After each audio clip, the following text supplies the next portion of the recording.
So when Israel goes to war to get their people back, or to fight this evil jihadi group, then they station themselves under the hospitals. And many of the doctors and many of the survivors and many of the hostages were brought into those hospitals. So many of the doctors are part of the Hamas. When we hear the figures of how many people have died, it's from Hamas. So to understand how they have to fight this war, that's on their border, that's next door. Yeah, that's next door. And the video I've just watched, which I think everyone should have to watch that video. Anyone waving a pro-Palestinian flag, anyone on a demonstration in London, any politician supporting them, anyone that was calling for a ceasefire should have had to watch that video. How about taking a deep dive into who is Hamas? We know what they do. We know what they have done. We know what their ideology is. But let's take it to the next level. Let's watch this video, this presentation, where you'll see the presenter takes a virtual reality tour of the life in Hamas, in the tunnels of Gaza. We'll get a taste and a little appreciation, sadly, of what it's like to live in a tunneled subterranean life, like rats crawling. We know New York has a big problem with rats. Gaza has a bigger problem with the Hamas rats, who are all over these 400 miles of tunnels. And this is the war Israel had to fight. It had to fight a war above ground and in the subterranean. So let's watch this, and then we'll discuss it afterwards. Kindly subscribe to our channel, so a little bit of light will push away a lot of darkness. You don't hate them enough. We don't hate them enough. I don't think that anyone understands what the mindset is of Hamas, who Hamas are. Tunnels that were found under, is it Shifra Hospital, which is in Gaza. So remember, we always see on the news, and all the accusations are that Israel's bombing hospitals or bombing schools. Hamas, the video I've just watched of Hamas butchering their way through and massacring innocent civilians, and the joy they're getting whilst doing it, those same Hamas fighters are stationed under the hospital. Yeah. So when Israel goes to war to get their people back, or to fight this evil jihadi group, then they station themselves under the hospitals. And many of the doctors and many of the survivors and many of the hostages were brought into those hospitals. So many of the doctors are part of the Hamas. When we hear the figures of how many people have died, it's from Hamas. So to understand how they have to fight this war, that's on their border, that's next door. Yeah, that's next door. And the video I've just watched, which I think everyone should have to watch that video. Anyone waving a pro-Palestinian flag, anyone on a demonstration in London, any politician supporting them, anyone that was calling for a ceasefire should have had to watch that video of what this community and what this country and their people had to go through, and actually witness what they went through. Yeah, and everyone should have had to seen that. And the sickest thing is the joy in the people doing it, the joy in celebration, the calls to Allah whilst they're doing every single second of it. So yeah, and now I'm going to see the tunnels, because the tunnels is a big problem. It's a massive problem, because you're not fighting an army that put on a uniform. Yeah, that's not who Israel are fighting. They're fighting a guerrilla warfare army who base themselves inside civilians, inside schools, underground, and that's how they behave. Yeah. So how do you fight them? How do you fight them? And we hear so much, you hear all the accusations of genocide and genocide. More people are killed in Yemen. No one wants to talk about it. No one wants to talk about it. So how many people have been killed in Nigeria now in jihad? This is the same enemy. It's the same enemy that's done this to Israel. It's the same enemy that's doing it in Nigeria. It's the same enemy across the world. Yeah. How do they fight that war? So this is a major point. The tunnels are a major point. So there's an army underground in tunnels under a civilian population. How do you fight them? I just watched the civilians were put into trucks. So you know that those civilians were put into trucks, and you know that some of them have just been released this week. Many of them didn't make it. Many of them were murdered. But 700 days they would have spent. Imagine the fear that would have been in them, because those people didn't know if their families, their friends were killed. They didn't know what happened back home. They were whisked off the street, taken away, watched people murdered in front of them, and they were brought into underground tunnels like this. And the key point being that this tunnel is underneath a hospital. This jihadist tunnel. What is it you're seeing? You're just seeing a real small, very close-knit tunnel as they're walking through. They're finding their way through the tunnels. It's very dark. It's very dark. These are massive tunnels. There's kitchen sinks there, so they've got it's an entire underground network of tunnels. And I guess this is the first time the Israeli military have got access to understand what's happening. And this is the sort of tunnels, this is the reason why they couldn't find many of the hostages, because they're in underground networks like this. It's a walkthrough, yeah, you're seeing the soldiers walk with the cameras. They're getting to the end now, look, and there's just so many different directions. Where's this going up into a little hole? And then now there's a little set of stairs in the tunnel underground. There's water running down, so there's water leaking, but there's like a makeshift staircase where they're now going up the levels, look, and now it's lit up. Look at the scale of these tunnels. They're like a little rat's nest full of little Hamas rats. And now this tunnel's coming up into, where is this? We've come out of the tunnel, that's into probably the hospital. Wow. It's just so it shows you the sheer scale and the size of the underground networks. And what people need to realise is when you're seeing a hospital was bombed, Hamas's headquarters is underneath the bloody hospital. How are you going to take them out? Their headquarters is underneath the hospital. They purposely put their weapons and fire their rockets from schools. They purposely do it.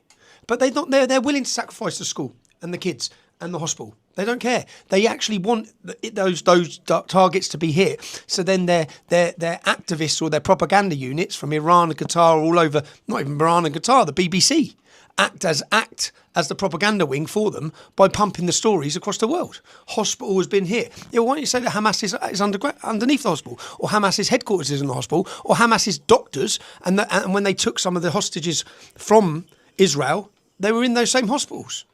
But yeah, I think you're just seeing the sheer scale, and you have to understand how does Israel fight that enemy? How do you fight that enemy?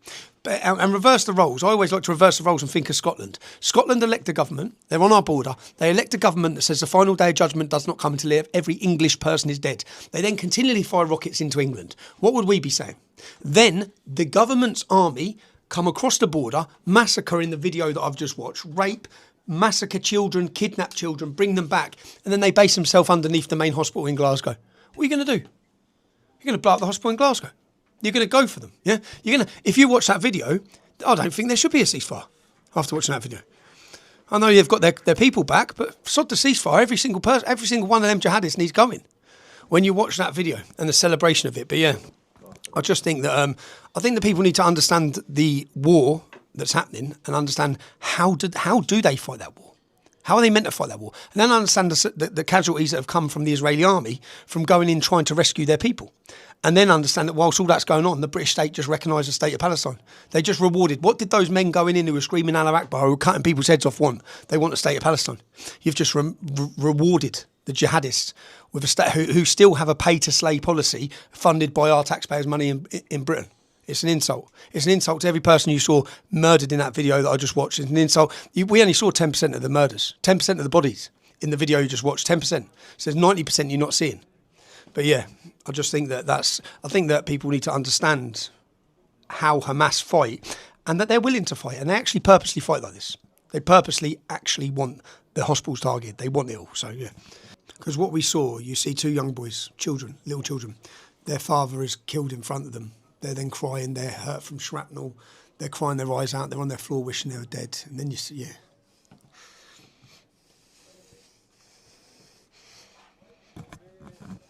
You don't hate them enough. We don't hate them enough. I don't think that anyone understands what the mindset is of Hamas, who Hamas are.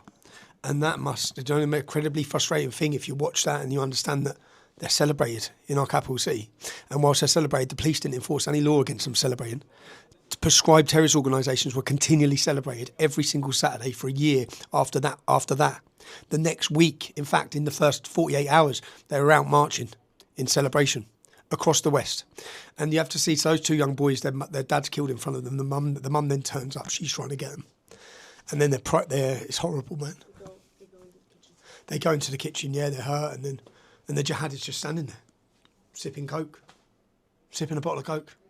the kid's on the floor, and then the little boy's trying to help the other boy. The other boy's lost his eyesight in one eye, and their little brother's trying to help, the big brother's trying to help him.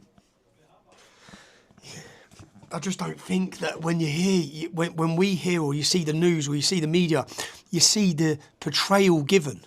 You need to watch those videos, and you need to understand what the people living here in these civilian areas face, because the people just over that fence in the neighbourhood next door, which is what you can see how close it is. There's no big fortified separation. There's just a little fence, and there's a mile. Yeah, and then you understand how those people think.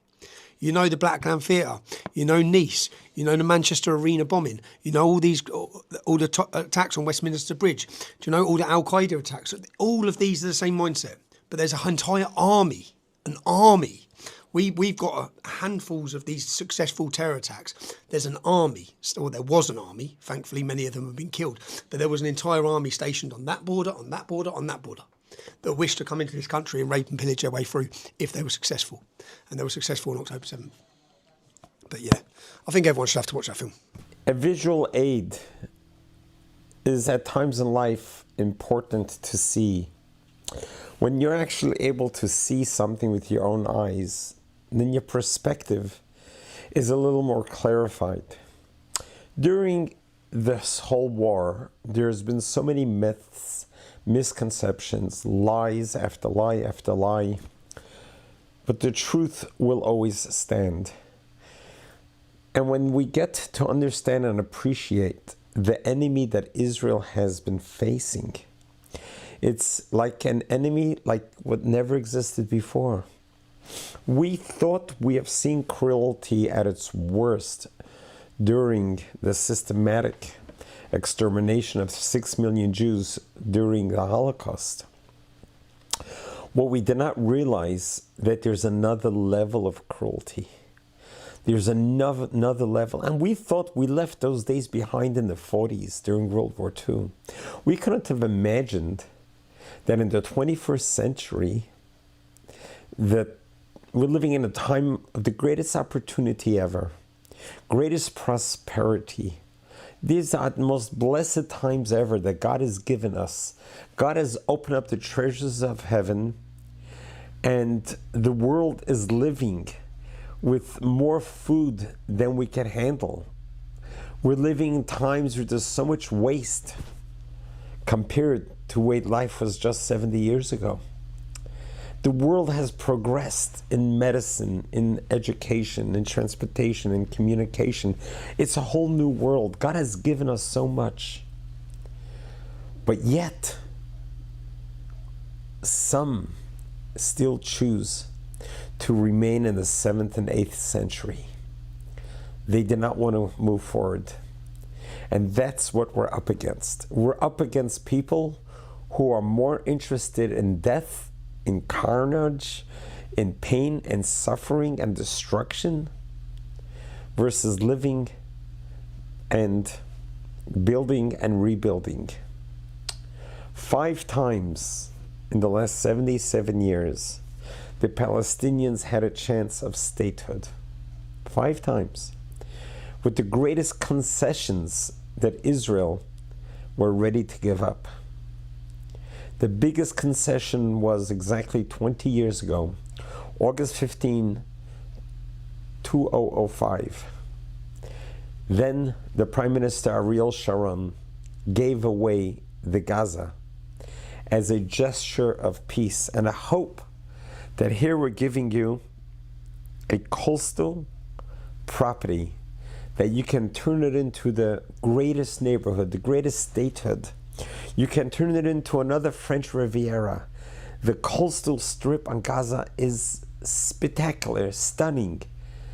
The ocean, the views, it's just such a great port that had its chance to turn it into an amazing, great, very similar to what happened in Dubai and Qatar and these other progressive Arab countries.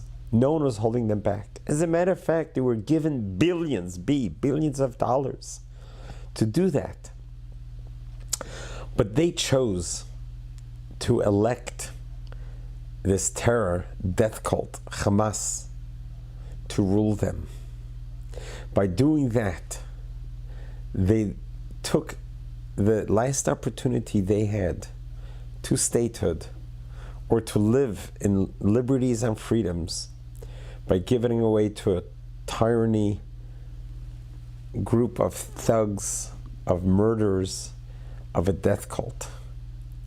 The end result was, by us making a concession and giving land away, it wasn't land for peace, it was land for terror. They took the billions of dollars that they should have used to build skyscrapers, high-rise buildings, apartments, buildings, schools, hospitals, shopping centers, and they built a subterranean system of terror that not only terrorized the local Gazans, but ended up terrorizing, killing in the most savage, barbaric way on October 7, 2023. So this is the last 2 years what we've been fighting. We've been fighting it for the world. Truth to be told, we're doing the world the biggest favor by exterminating, by destroying this radical death cult so that it doesn't do that to anyone else ever again. Let's pray and we hope that the world would recognize right from wrong and realize that Israel's whole mission is to have peace. We come in peace every time. Even throughout the war, at every peace agreement, we were at the table, but they were not. We are an upstanding religion, an upstanding group of people who only want to contribute to the welfare and the well-being of others, regardless of race, color, or religion.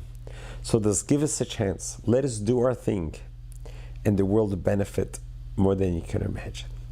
God bless you. God loves you.